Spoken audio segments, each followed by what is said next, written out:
Hi again, everyone.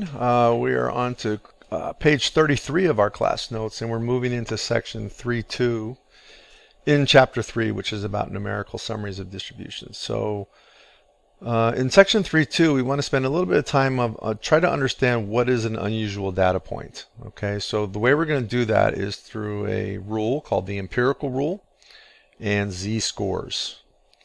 So recall that from the last section, section 3.1, for symmetric distributions, remember we're talking about symmetric distributions right now, we use the following. So the center, we use the mean or the average, which is its symbol is x bar.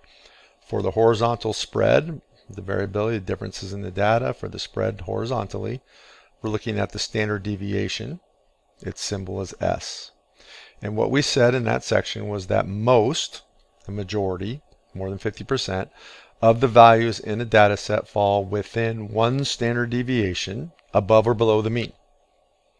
In section 3.2, we're going to get into being a little bit more precise on that, into something called the empirical rule, and then determining if a data value is unusual. So what is the empirical rule?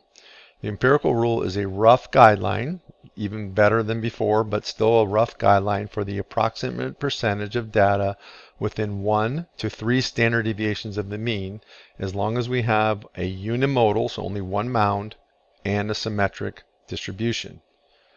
Okay, so here's the guidelines. What we're going to say is, instead of saying the majority now, we're going to say 68% of the data is within one standard deviation of the mean. 95% of the data is within 2 standard deviations of the mean, and 99.7% of the data is within 3 standard deviations of the mean. 99.7 is, of course, almost all of the data should be within 3 standard deviations of the mean.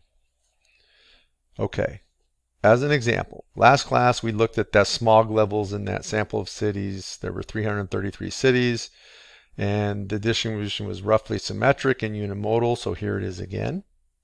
We found that the mean was given to us at 10.7 and the standard deviation was given to us at 2.6.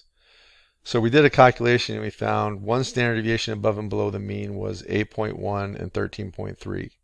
So that's x bar plus or minus 1s, one standard deviation.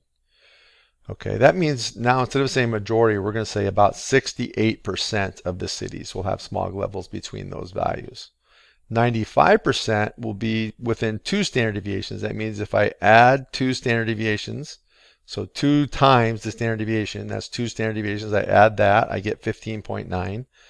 2 times the standard deviation and subtract that from 10.7, I get 5.5. So that means 95% should be within 5.5, which is right about here, up to 15.9, which is right about here.